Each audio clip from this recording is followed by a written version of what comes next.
Hey, hello. I am Taylor Ursula. This is our weekly moon phase tarot pull. You may know that we are approaching this very vibrant, maybe even rambunctious is a word we could use, full moon in Leo that's coming up tomorrow, Sunday, 10:30 a.m. here on the West Coast, so earlier in the morning elsewhere. And today's vibes are very cute. We have this trine to Jupiter, who is roaring its way through Aries, and that certainly gives very connective energy, very, again, vibrant, very outgoing, very bubbly, and maybe very social.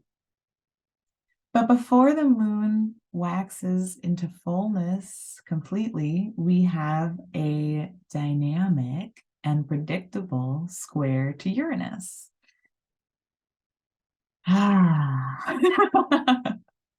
Okay, so what a vibe. Like what a vibe. We've been dealing with Uranus squares for some time. Those who are astrologically inclined may remember that all across 2021, we had squares between Saturn and Uranus. Okay. And those were certainly some broader influences that weren't necessarily connected to our personal lives until some of the inner planets started moving through those squares between Saturn and Uranus and sort of bringing them down to our level. So the moon reaching fullness and squaring Uranus may be one of those moments where we continue to break down some of those broader, more collective squares and receive some information about how they influence us as individuals. So this stands to be a pretty electric time.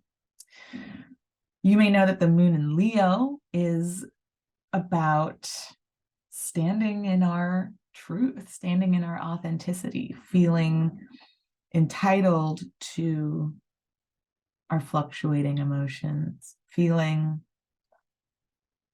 bold and expressive in our feelings, and not necessarily being willing to back down from them, being willing to step out of them, being willing to apologize for them.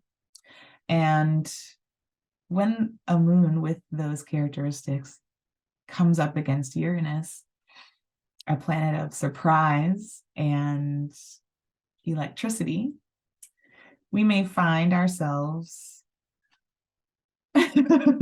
reacting, responding, feeling strongly. We may find some of those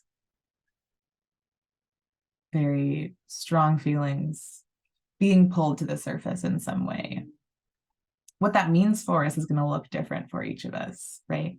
All of us have Leo somewhere in our chart. All of us have Taurus somewhere in our chart. This is where Uranus has been moving through. So the cards we're going to pull are going to show us some of that uproar might look like. We may be called to stand tall in our feelings in the face of some interrupting influence. We may feel protective of ourselves. We may double down and stand in our truth in the face of being challenged. There's a lot of possibilities. We're going to look back briefly at the cards that we have pulled thus far in this cycle, starting with the new moon in Aquarius 2 weeks ago, to get a sense of this journey that we are moving through. And then we will pull cards for this full moon and we'll see what is being revealed to us at this time. Okay. So as you can see, we've pulled out the cards that we have thus far pulled for this current moon cycle. So at the Aquarius new moon, we pulled the Fool as the energy that was beginning to unfold. We were releasing our ideas in the Ten of Pentacles of what kind of milestones we were reaching, what sort of end game we thought we had. And in that, we are also reframing what we think our goals for community care might look like moving forward based on these changes that are happening. And the way we are connecting that energy, grounding those ideas and intentions, was by coming out of the hermit, by stepping out of that sort of cave space and re-emerging to connect with others once more. At the first quarter moon, we were beginning to accumulate some Two of Cups energy, connecting with others. Beautiful seeing that coming out of the hermit. We were facing some doubts and complications about our intuition, about our choices, about which path we were going to choose to move forward, and whether or not it was going to bring us pain. We acknowledge the gift of the King of Swords regarding this energy, recognizing that we are standing in a new truth. We are in a place of mastering that truth. We are standing in that truth in a new way.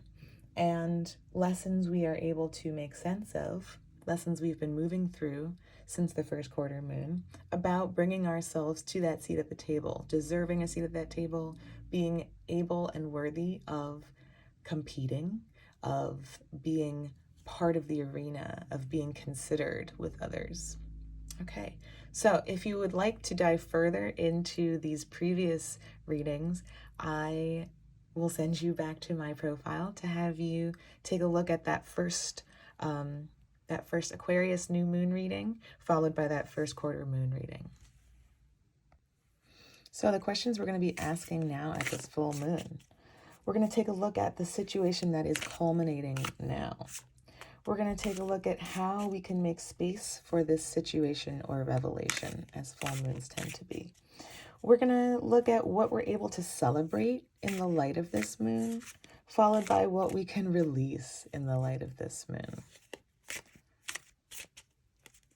Okay.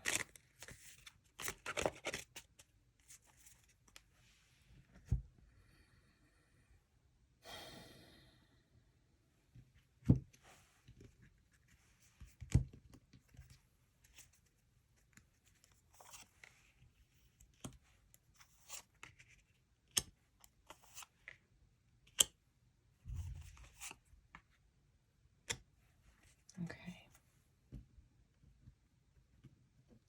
So, all right, checking in on this full moon and getting a sense of what's unfolding now. Okay. Okay. A situation unfolding now, or a situation culminating now, is the Eight of Pentacles, and that's beautiful. We just spoke about how we released the Ten of Pentacles at this new moon. That meant we released everything we thought we were building up to. We released having reached a final stage of something. That takes a lot of strength to release that, to let go of that, and to trust that we will be able to build something in its place. Yet here we are at the Eight of Pentacles, seeing ourselves moving in a state of cycle and flow with our tangible resources right now. When we've reached the 8, we have assessed our growth and we have acknowledged that what we've put into motion is working. What we've tested has come up positively.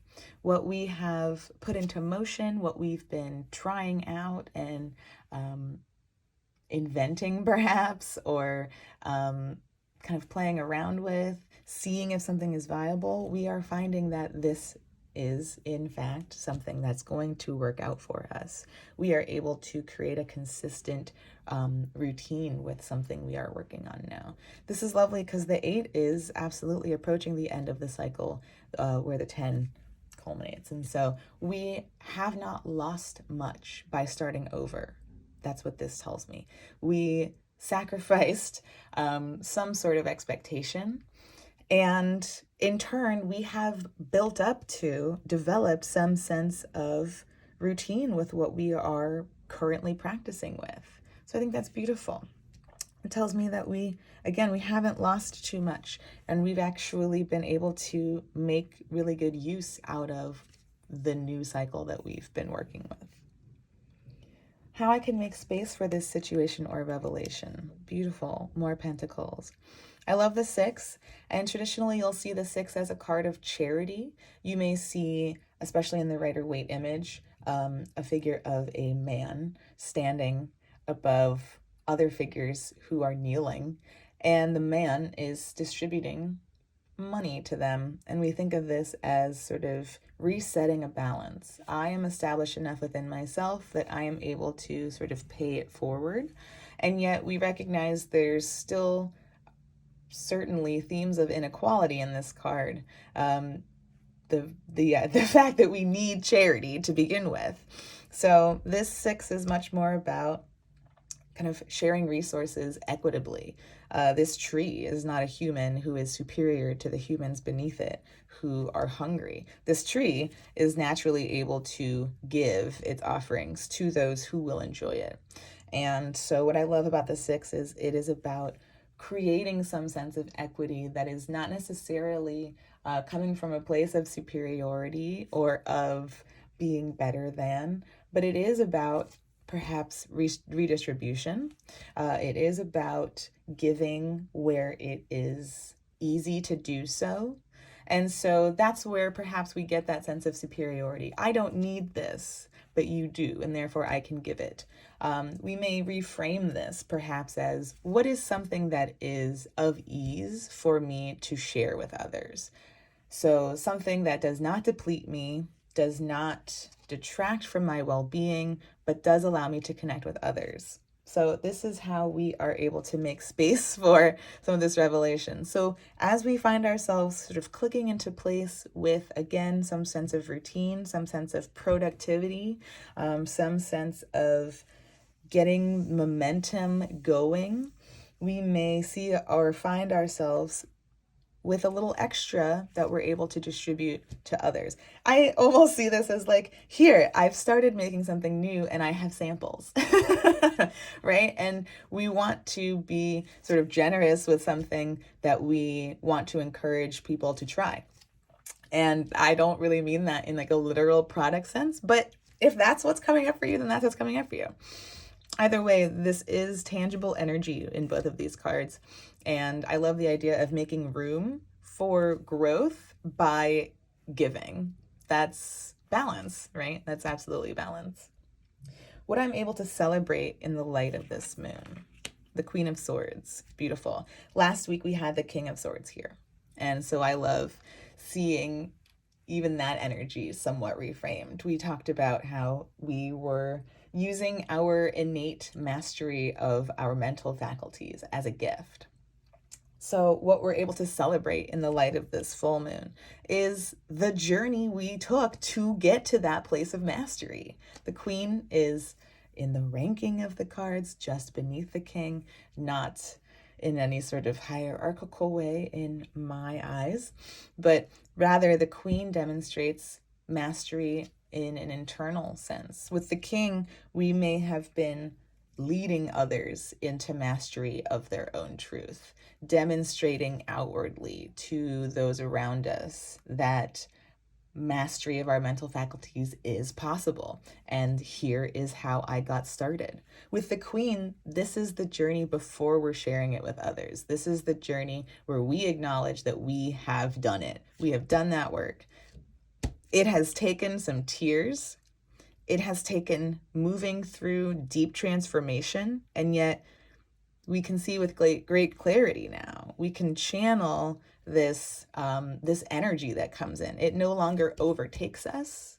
It is part of us, and we can work with it. So we're celebrating this great journey we've taken where we have done some really important internal work for ourselves, demonstrated to ourselves that we have this sort of space under control, that we have forged a relationship to our mental space, and we have gone through the journey of the swords to arrive here at a place where we recognize that we have our own mental health.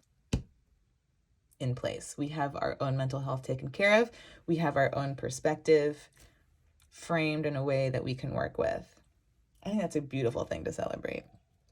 So then what we can release at the light of this moon, how interesting to see another court card here, and one that is typically thought of to be very romantic, very showing of its emotions. Knights act, right? Pages initiate, pages receive, knights move outward with energy. And so what we're releasing in the light of this moon, maybe we're no longer needing to demonstrate ourselves in some way. Again, this tends to be a very romantic card. And so as we started this cycle, letting go of the Ten of Pentacles, releasing some sort of happy ending, whatever that looks like. And I heard from some of you that it was a literal happy ending. I had a happy ending with a person that I needed to get. It was over. I needed to release those ideas of us having a happily ever after. So for some of y'all, it has been quite real, the idea of releasing a happy ending. So for some of us, perhaps we no longer need to demonstrate our emotions in the way that we previously had been. Perhaps we no longer need to play this role. And we can think of this as a card that's in reverse if we're releasing. And so when we are releasing the Knight of Cups, we're stepping out of playing that role for someone else. We're stepping out of needing to act, needing to demonstrate, and perhaps that's part of what was previously attached or bound to our experience of whatever that happy ending was before. Perhaps we were doing a lot of emotional labor in that happy ending, whether it was romantic or otherwise. Perhaps we had to go out of our way to really express emotion to others in order to keep things happy. We'll use some air quotes there. And so we're able to step out of that. Maybe it's tied again to those expectations. Maybe we are releasing our expectations of romance. Maybe we're releasing the need for someone to step up and bring that to us. Or perhaps we're releasing what romance used to be to us, what those gestures needed to look like, which would make a lot of sense. If we took away some of the tangible, if we were releasing the Ten of Pentacles as an end goal, then it would also make sense that we would here in this full moon release whatever emotional expectations we had there. We're truly starting over. We're truly working with a clean slate. It feels pretty good to think of it that way. Okay. This is a very interesting narrative that we are working with in this lunation cycle. And I can certainly see, the swords brings up some of that Uranus element, releasing a previous role, releasing expectations. That feels very moon square Uranus. We might realize that where we've wanted that emotion to be expressed from is no longer available to us. And perhaps we need to release that, knowing that we've done this great mental journey to be in a place where we are of sound mind and able to read our feelings clearly. That may help us arrive at this place of release. It may be a surprise to us, it may be a reaction to something, but it may be very freeing in the sense of the larger narrative that we've pulled here. Okay, so it's always so interesting to see what's going to come out when we pull these. And again, this whole narrative, starting with the Aquarius new moon, is certainly an electric one, certainly a surprising one. And I love that we've totally started over, right? We started with the Fool and we released the Ten of Pentacles. At the full moon, we are arriving at the Eight of Pentacles. So it seems as though we weren't completely unprepared for the journey that we stepped into. And I think that's something that we discussed in the Aquarius new moon video. We discussed being at the Fool being at the beginning of a cycle, but having been through the cycle a few times already, so that we aren't complete babies. We're not starting from absolutely zero. We're not starting from scratch in that sense. We've been through the fool's journey a few times at this point, and so we've been around the block. We know a little bit about what we're jumping into, and I certainly see that culminating in these subsequent readings. The fact that we went from letting go of the 10 of Pentacles and have now stepped into the 8 of Pentacles tells me that we were definitely more prepared for those shifts that we started at the Aquarius new moon than we may have thought we were. We have certainly been more skilled at moving through these changes, even if emotionally they caught us by surprise or were otherwise unknown to us until they were happening. And I love that. I think that that's absolutely beautiful and very telling of where we are in this post retrograde time. We're moving out of the shadow. We're getting there. We're making sense of things. We're not as unprepared as that time of slowness may have led us to believe. We were definitely busy in that time. We were definitely doing the inner work to be more prepared for this cycle of change that we move through now. So, I hope good things come to you in this full moon. I hope you are able to call upon this Queen of Swords energy as surprises find you this weekend, remembering that journey you've been on to arrive where you are currently, trusting that you have done so much inner mastery. So, see you next week for the third quarter moon. See what we are closing out next week before we lead into our Pisces new moon. All right. Thank you all so much for tuning in. The deck that we've been using is my debut tarot deck called Portals, and you can find that on my website. All right. We'll see you next week. Thank you for watching. Please share and like if you enjoyed. And subscribe.